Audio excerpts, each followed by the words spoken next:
In the book of Revelation, chapter 12 says that we have defeated the enemy by the blood of the Lamb and the word of our testimony. My mission is to share the stories of how the people around us have encountered God, gone through a trial, or been born again in the hope that you would be encouraged and your heart would be stirred for Jesus Christ. My name is Amanda Bowles. I'm from Palmer, Alaska, born and raised. Lived here my whole life. Still thankfully live here. I absolutely love it.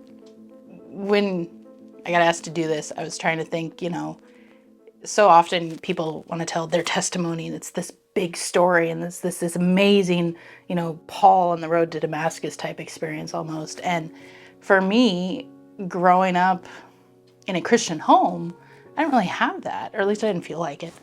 Born and raised in the church. I always said I worked in the background behind the church since I was 2 weeks old because Mom would have me in the baby carrier behind the piano while she was leading worship, So I've always been part of it and working in it and whatever needed to be done. At one volunteer thing years ago, I remember they were giving out awards, just kind of having fun with volunteers, and I got the old reliable reward because they knew if there was something that needed to be done around the church, ask Amanda, she'd do it. She'll take care of it. So I was thinking about it. I was like, I don't have a big story to tell or a big testimony or, this awe-inspiring. But there's a lot of us who don't or don't think we do. Especially for those of us who are born and raised in the church. I saw a quote right around the same time. And I unfortunately can't tell you who said it. I don't remember. It was a woman. But it was along the lines of, we have to trust God in the big things and the little things. Because to Him, they're all big. They're all important. And we're the ones who decide what's little and what's big. To God, it's all important. I don't know why I'm crying. It just happens. Get me talking about this stuff and thinking about it. You can't help it. Because He's done all the little things. And if I look back, there's so many.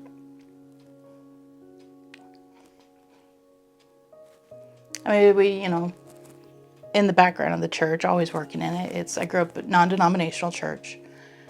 Although we leaned towards the Pentecostal.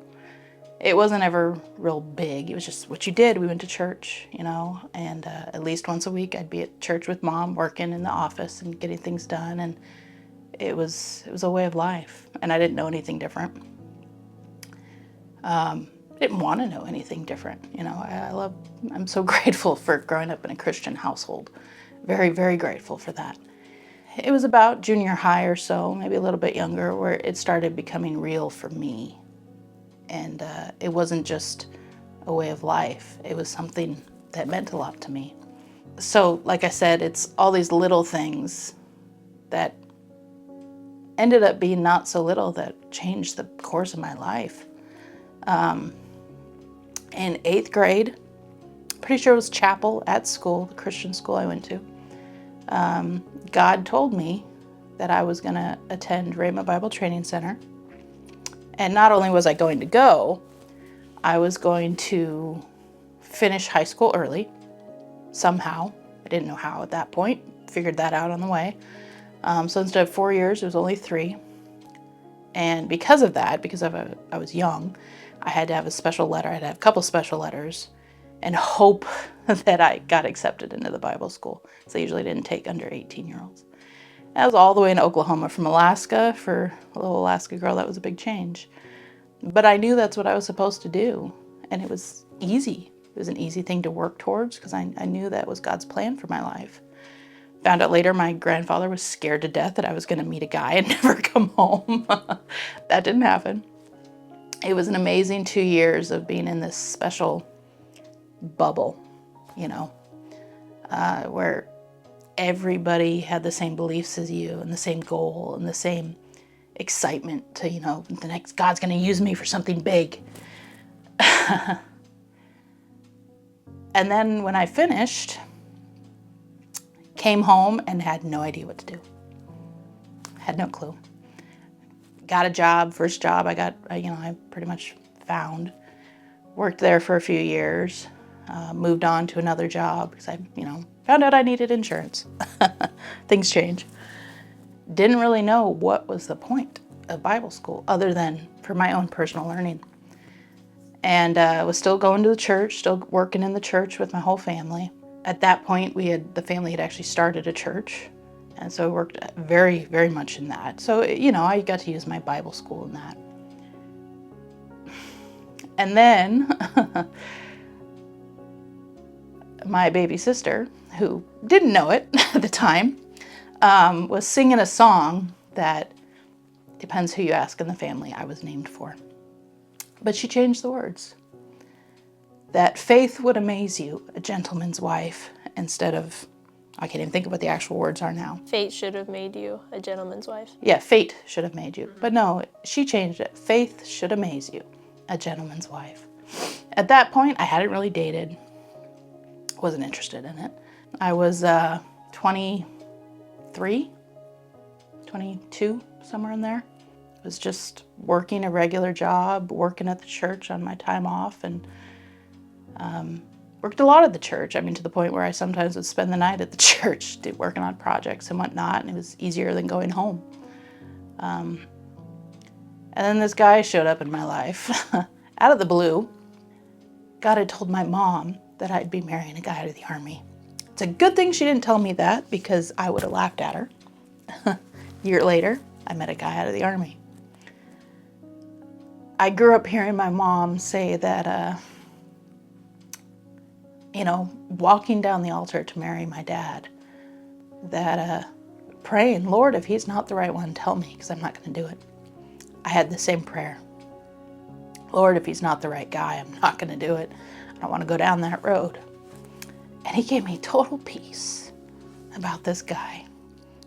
And, 15 years later, we're still going strong. But it's those little things that God just keeps working around.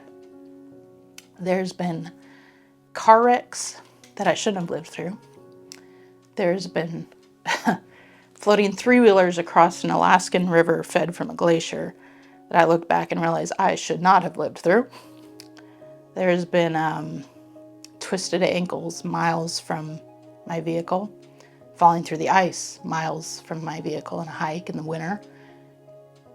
So many things that I shouldn't have lived through growing up and as an adult that God's brought me through.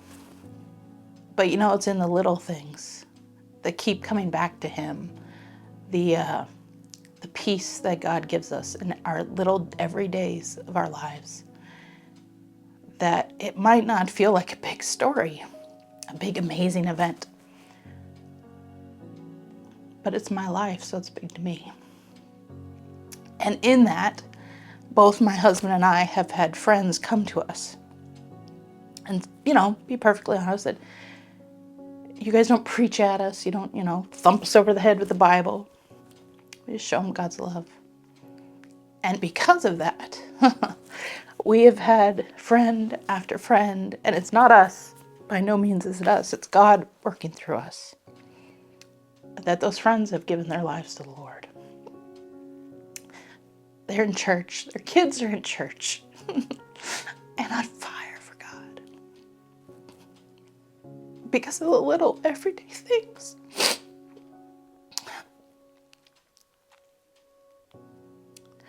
I've been able to go on mission trips to China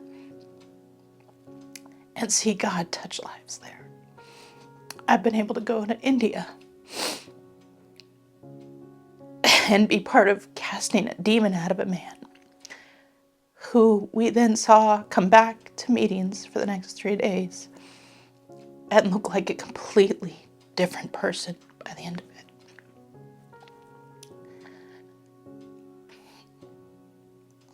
You don't need a big story. You don't necessarily have to hit rock bottom. I'm very grateful that I haven't had to do that.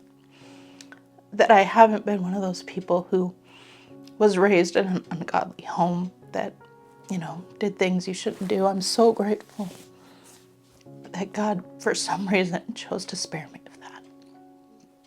What is some encouragement that you would like anything that you'd like to give somebody, whoever is watching this video?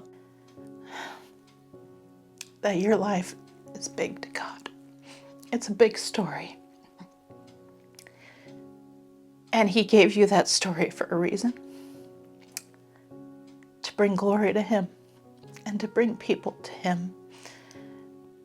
Nothing's going to change people like the love of God. And we've all experienced that in our own way. That's why we love Him, because He first loved us.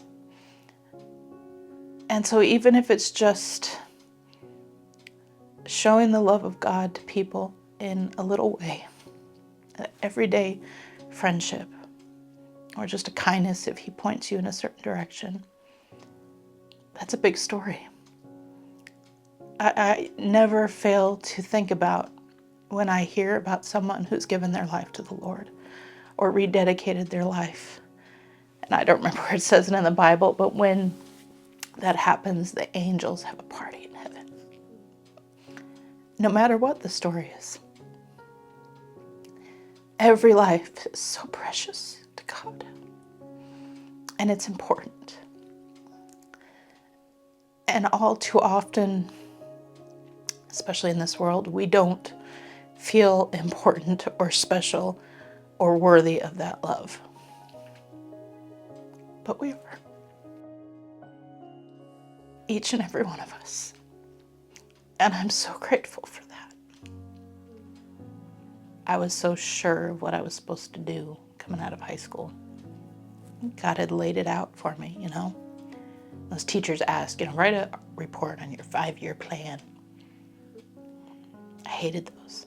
Most of the time I didn't really know. I knew they wouldn't like my answer. But I did have that plan because God gave it to me and He made it so easy. But so often in life we don't know it from one step to the next, and sometimes we don't even know that. And something that Mike, my husband, and I hang on to a lot is when you don't know the next step, to just stand. Wait in the peace of God, and He'll bring you that next step. He'll show you. He'll make it very obvious. Knowing that God's got the big things and the little things, that we don't have to worry about the size of it. He's got it all figured out, and He'll lead us in the right way.